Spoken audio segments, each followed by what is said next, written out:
एक शिव महापुराण का बड़ा सुंदर चरित्र है। एक सेठ जी के घर में संतान का सुख नहीं था। सेठ जी के घर में औलाद नहीं थी। सेठ सेठानी दोनों के घर में जब औलाद का सुख नहीं था, ना सेठ जी का चित्त ना सेठानी का चित्त कभी भी भगवान की ओर नहीं गया। संतान का सुख नहीं है पर दोनों का चित्त कभी शिव जी की ओर नहीं गया, कभी नहीं। सेठ कभी किसी गौ माता को एक रोटी ना देता, सेठ कभी किसी भूखे को भोजन नहीं कराता, कभी किसी प्यासे को पानी नहीं पिलाता, कुछ भी नहीं। सेठानी का स्वभाव भी ऐसा ही था कि वो कभी किसी को कुछ नहीं देता। सेठ और सेठानी दोनों ने कभी भूखे को भोजन नहीं कराया, कभी प्यासे को पानी नहीं पिलाया, कभी किसी को अन्न का भाग नहीं दिया, कभी कोई सेवा नहीं करी, कभी कोई शिव की आराधना नहीं करी, कभी राम की आराधना, कभी कृष्ण की आराधना, कभी दत्त की आराधना, कभी देवी की आराधना, किसी की आराधना नहीं करी। अब एक दिन भूलवश, ना पत्नी ने ना पति ने, किसी ने नहीं सोचा था, भूलवश सोमवार के दिन अष्टमी तिथि पड़ गई। और सोमवार के दिन जैसे ही अष्टमी तिथि पड़ी, भूलवश इनके बगीचे में से कोई बेलपत्री का वृक्ष लगा हुआ था, कोई पुष्प का वृक्ष लगा हुआ था। सेठ सेठानी का मन ऐसा था कि ना तो ये फूल किसी को तोड़ने देते, ना बेलपत्री किसी को तोड़ने देते, ना कुछ। सेठ सेठानी के बगीचे में से कोई ने बेलपत्र निकाल ली, कोई ने पुष्प ले लिया, और सोमवार की अष्टमी के दिन भूलवश, इनको नहीं ध्यान में, कोई दूसरे ने तोड़ा, दूसरे ने लिया और शंकर जी के मंदिर में जाकर वो बेलपत्री और पुष्प समर्पित कर दिया। शिव की कृपा से, बाबा देवादिदेव महादेव की कृपा से, जिसके बगीचे से तोड़कर लेकर गए थे, जिसके घर से तोड़कर लेकर गए थे, जिसके बगीचे से, जिसके घर से बेलपत्री और फूल तोड़कर लेकर गए थे, मेरे शंकर भगवान ने उनके घर में भी एक पुष्प दे ही दिया। एक फूल जैसा बेटा उनके घर में जन्म ले लिया, जिसका नाम वज्र सुमन हुआ। जन्म ले लिया वज्र सुमन ने। वज्र सुमन धीरे धीरे धीरे धीरे धीरे धीरे बड़ा होने लगा। वज्र सुमन शंकर भगवान के प्रसाद के द्वारा हुआ था, इसलिए वज्र सुमन शिव का भक्त थे। पिताजी दुकान पर लगाते, वज्र सुमन दुकान पर नहीं जाते। पिताजी काम से भेजते, वज्र सुमन हाथ में जल का पात्र लेकर शिव के पास चले गए। शिव भक्ति में डूबने लगा, शिव भक्ति में तल्लीन। बड़ा उत्साह उसके अंदर रहता, बड़ा उत्साह, बड़ा। वज्र सुमन बड़े हुए, उनका विवाह एक सेठ की कन्या मंदाती के साथ हो गया। पर मंदाती, वज्र सुमन तो शिव जी की आराधना में लगे रहते, वज्र सुमन तो भगवान शंकर की भक्ति में डूबे रहते, वज्र सुमन तो भगवान शंकर की अविरल भक्ति में लगे रहते, पर मंदाती का मन शिव तत्व में लगता ही नहीं। आज मंदाती के मामा जी ने अपनी भांजी और अपने भांजा दामाद दोनों का भोजन प्रसाद रखा। दोनों के लिए निमंत्रण आया। मंदाती ने अपने पति से कहा, सुनो, मेरे मामा जी के यहां भोजन है, आपका और मेरा। आप भांजी दामाद हो, आपका और मेरा दोनों का भोजन है, चलिए। पति ने मना करा, देखो आज मैं नहीं जा सकता, आज मेरा मन नहीं है जाने का, मैं नहीं जाऊंगा, आज मैं नहीं जाऊंगा। पर पत्नी तो पत्नी थी, थोड़ी जिद पे अड़ गई। सास को मालूम पड़ा कि मेरी बहू जिद पर अड़ी हुई है कि मामा जी के यहाँ भोजन है और बेटा जाने को तैयार नहीं है, तो सास ने अपने पुत्र को बुलाकर समझाया, ए वज्र सुमन, अगर बहू कह रही है तो चले जाओ, व्यर्थ का क्लेश मत मचाओ, जाओ मामा जी के यहाँ भोजन करने जाओ।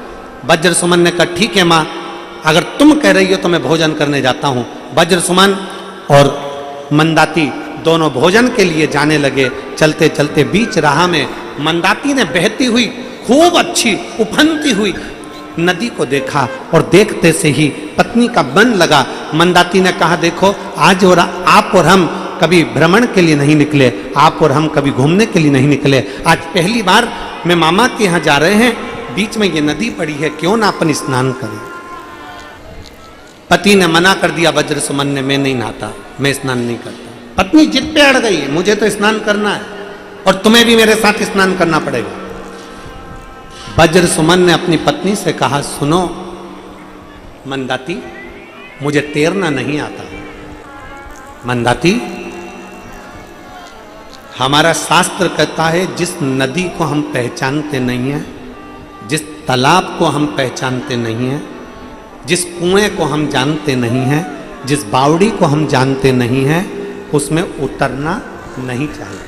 पति मना कर रहा है, मैं घर से नहाकर आया हूं, मामा जी के यहां भोजन करेंगे, वापिस आ जाएंगे।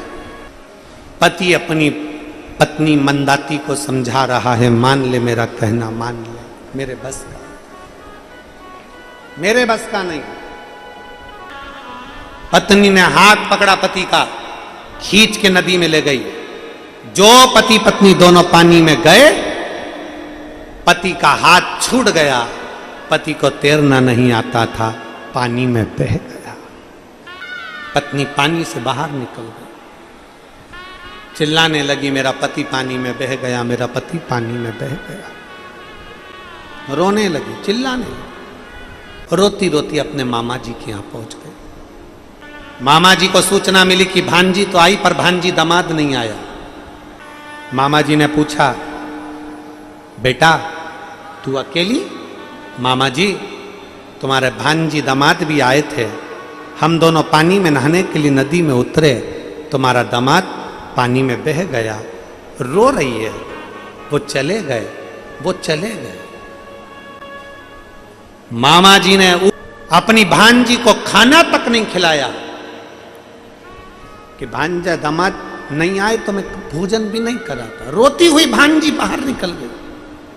फिर नदी के तट पर पहुंची, उसने विचार करा अब अपने ससुराल वापिस चली जाऊं, पर मन में विचार करा जब मायके के सगे मामा ने मुझे भोजन नहीं दिया, मामा ने मुझे नहीं रखा, तो मेरे ससुराल वालों को मालूम पड़ेगा कि उनका लड़का नहीं रहा, जो इतने सालों के बाद बेटा हुआ वो बेटा नहीं रहा, उनको मालूम पड़ेगा कि मेरी जिद के कारण मेरा पति चले गया, तो उनको मालूम पड़ेगा तो ससुराल वाले क्या रखेंगे। खूब बिलक बिलक कर रो रही थी, खूब बिलक के रो रही थी। एक बुजुर्ग सामने से, एक संत, एक साधु, एक सन्यासी, एक तपस्वी, एक बूढ़ा सा व्यक्ति सामने से निकल कर आ रहा था। संत ने पूछ लिया, बेटी क्या हो गया, क्यों रो रही हो, क्या हुआ है तुमको, तुम्हारे रोने का कारण क्यों रो? मंदाती ने कहा, बाबा मेरा पति पानी में नहा रहा था और ना जाने कहां चले गया, आज मेरे पति को गए हुए पूरा दिन हो गया, रात हो गई, सुबह हो गई, पर मेरा पति नहीं मिलता, पानी में बह गया, उसको तैरना भी नहीं आता था। बूढ़े व्यक्ति ने कहा, बेटी मैंने किसी के मुख से सुना है, किसी के मुख से सुना है कि अगर घर में दुख आया है, तकलीफ आई है, कष्ट आया है, कोई परेशानी आई है, तो पार्थिव शिवलिंग का अगर निर्माण करा जाए और 7 वृक्ष की पत्तियों को तोड़कर 7 आचमन जल, 7 चुल्लू जल शिव को चढ़ाया जाए और 7 वृक्ष की पत्तियों को तोड़कर शंकर पर चढ़ाया जाए तो दुख कट जाता है। इतने में तो तुरंत मंदाती को गुस्सा आ गया और मंदाती को क्रोध आया और मंदाती ने कहा, ए बूढ़े, ए बूढ़े, तुझ में अकल नहीं है? मेरा पति पानी में बह गया और तुम मुझसे कह रहा है कि पार्थिव शिवलिंग का निर्माण करो, 7 चुल्लू जल, 7 आचमन जल, 7 चुल्लू जल में भगवान को चढ़ाऊं और 7 वृक्ष की पत्ती लाकर चढ़ाऊं? बूढ़े व्यक्ति ने कहा, बेटी मेरी बात मान ले। इतने में मंदाती को क्रोध आया, पास में पड़ा हुआ एक पत्थर उठाकर बूढ़े बाबा के सिर पर मार दिया। बूढ़े बाबा के मस्तक से रक्त बहने लगा, बूढ़े बाबा चले गए। जैसे ही बूढ़े बाबा गए, मंदाती आंखों में आंसू भरकर अपने ससुराल की ओर जाने लगे। ससुराल, मंदाती अपने ससुराल की ओर जा रही है और जैसे ही मंदाती ससुराल की ओर बढ़ रही है, ससुराल की ओर जा रही है, मन में भय है, मेरी सास चिल्लाएगी मेरा बेटा कहाँ है, मेरा ससुर कहेगा मेरा बेटा कहाँ है, रो रही है, चलती जा रही है, चलती जा रही है, आंखों में अश्रु समाये और चलते चलते चलते चलते आज मंदाती जैसे ही नजदीक में पहुंची ससुराल के, याद आया ये वो शंकर जी का मंदिर है जहां मेरा पति रोज जल चढ़ाने जाता था।